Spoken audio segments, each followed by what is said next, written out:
राजा वड़िंग ने अनिल विज के ऊपर भी पलटवार किया तो विज ने कहा कि आपत्तिजनक बयान देना ठीक नहीं है। सीएम ने तथ्यों के आधार पर ही बयान दिया होगा। तो दोनों प्रदेशों के मुख्यमंत्री तो आमने सामने थे ही, अब विधायक और मंत्री भी एक दूसरे पर पलटवार कर रहे हैं। अब देखिए, कोई भी व्यक्ति उठ के किसी भी बात को जाने बगैर, उसकी गहराई में जाए बगैर हमारे मुख्यमंत्री ने बयान दिया है तो कुछ तथ्यों के आधार पर ही किया होगा। इस प्रकार के कमेंट करना शोभा नहीं देता। तो वहीं भूमि अधिग्रहण बिल और किसानों पर लाठीचार्ज के मुद्दे को लेकर भूपेंद्र सिंह हुड्डा ने राज्यपाल से मुलाकात की। हुड्डा ने दोनों ही मामलों पर राज्यपाल को ज्ञापन भी सौंपा। ज्ञापन में राज्यपाल से अनुरोध किया गया कि वे मानसून सत्र में पास किए गए नए भूमि अधिग्रहण विधेयक पर अपनी सहमति न दें और इसे संविधान के अनुच्छेद 200 के तहत पुनर्विचार के लिए हरियाणा विधानसभा को वापस भेजें, क्योंकि ये विधेयक किसान, गरीब विरोधी और अप्रजाति तंत्रक है। विधेयक को सदन में बिना विस्तृत चर्चा के जल्दबाजी में पारित किया गया है, जिसलिए राज्यपाल से मांग की कि इसको जो रद्द करके वापस विधानसभा में भेजा जाए। अमेंडमेंट लेके आए थे, वो जो 2-3 सेक्शन में उन्होंने ऐड किया है, 10A है, 23 है और 31 है, 40 है, वो 4 ऐसे प्रावधान किए हैं जो कि किसानों के विरोध में, जो मूल भावना जो 2013 के एक्ट को मतलब मूल भावना से छेड़छाड़ करते हैं। तो हमने राज्यपाल जी को लिखा मेमोरेंडम दिया है कि इसको राष्ट्रपति के पास असेंट के लिए ना भेजें, बल्कि वापस असेंबली भेजा जाए, ताकि ऐसी कोई किसानों के अहित की बात ना हो, उनका बड़ा भारी नुकसान हो। तो वहीं किसानों पर लाठीचार्ज को लेकर सियासत पूरी तरह से गरमाई हुई है। कांग्रेस प्रतिनिधिमंडल ने दिल्ली में मानवाधिकार आयोग से मुलाकात की और ज्ञापन सौंपा। कांग्रेसी नेताओं ने कहा कि सरकार को ऐसी बर्बरता के लिए किसानों से माफी मांगनी चाहिए।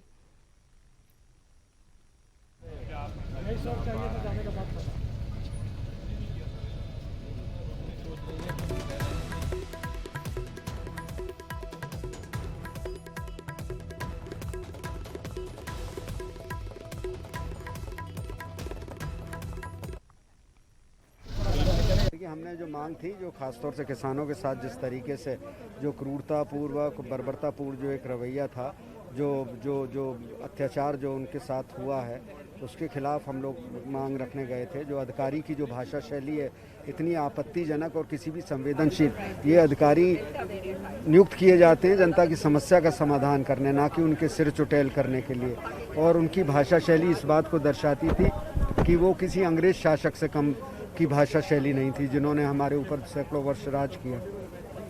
ऐसे अधिकारियों को निलंबित किया जाए और ऐसी मानसिकता को भी, जो इस तरीके की पूर्वग्रसित होते हैं इस मानसिकता से, उनको निलंबित करना चाहिए, उनकी मानसिकता बदलनी चाहिए।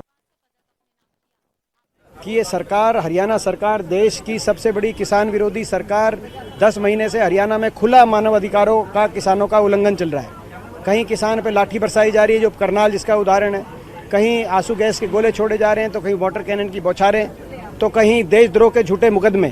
हर प्रकार से किसान की आवाज़ को कुचलने के लिए इस सरकार ने सारी संवैधानिक और प्रजातांत्रिक मर्यादाओं को तोड़ने का काम किया। इसीलिए मानव अधिकार कमीशन तुरंत इसका संज्ञान ले, सरकार के खिलाफ कार्रवाई करे। जो अफसर इसमें शामिल हैं उनको तुरंत जो है निलंबन उनका किया जाए, और जो पीड़ित परिवार हैं उनको जो है कोई ना कोई कॉम्पनसेशन देकर उनके जख्मों पे मलहम लगाया जाए। तो वहां करनाल में लाठीचार्ज के बाद जहां सियासत गरमा गई है, वहीं एक तरफ किसानों ने अलग अलग जगह आंदोलन की रणनीति भी बदल दी है, तो दूसरी ओर सियासी बयानबाजी भी जारी है। कृषि मंत्री जेपी दलाल ने भी किसानों से अपील की और कहा कि हरियाणा को रणभूमि ना बनाएं। साथ ही यूपी और पंजाब के नेता पर किसानों को भड़काने का आरोप भी लगाया गया है।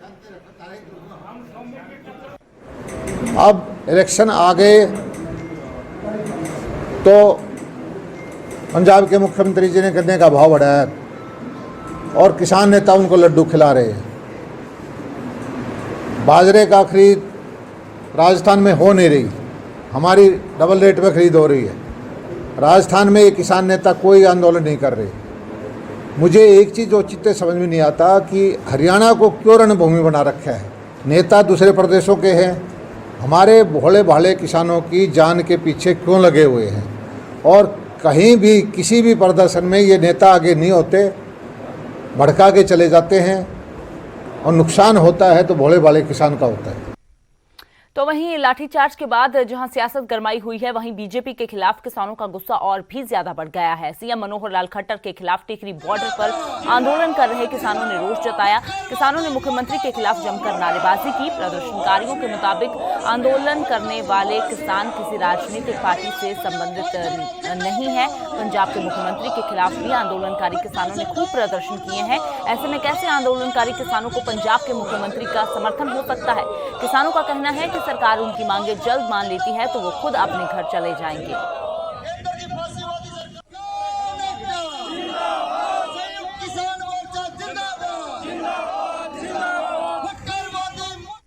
तो 9 महीने हो गए, 10 माह लग गया किसानों ने अपने संघर्ष की लड़ाई लड़ते लड़ते। और किसान जौ का तो यहाँ हरियाणा और पंजाब नहीं, पूरे भारतवर्ष का किसान यहाँ पे जौ का तो डटा हुआ है। इनको तो बनने चाहिए कुछ ना कोई अंडरस्टैंड बोलना ही नहीं। उन्हें पता 15 अगस्त कौन सी रिपब्लिक डे किसी ने कहा रहे भाई, 15 अगस्त किसी ने कहा रहे हैं, ये बात करें हैं। और रही बात ये करे कांग्रेस वाले ये भड़का रहे हैं, वो भड़का रहे। भाई आप मौका क्यों दे रहे हो? जो हमारी मांगे MSP की कानूनी गारंटी बनाओ, काले कानून रद्द करो, बिजली का जो बिल है उसको जो अमेंडमेंट का उसको ठीक करो। भाई हम चले जाएंगे यहाँ से, आप क्यों बगावे मारे हो किसी के? तो करनाल लाठीचार्ज पर सियासी बवाल भी जारी है। करनाल में यूथ कांग्रेस ने सीएम आवास का घेराव करने की कोशिश की, लेकिन बड़ी तादाद में पुलिस बल पहले से ही मौजूद था।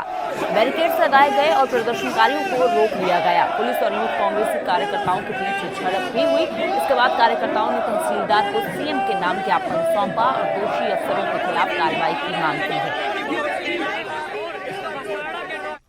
के इशारे पर अंधाधुंध उन पर लाठियां बांधी जाती है और इस कदर उन पर लाठियां पुलिस द्वारा बांधी गई कि उनमें से कई किसानों के नाक की हड्डियां और कईयों के सर फाड़ दिए गए। और बड़ी शर्म की बात है कि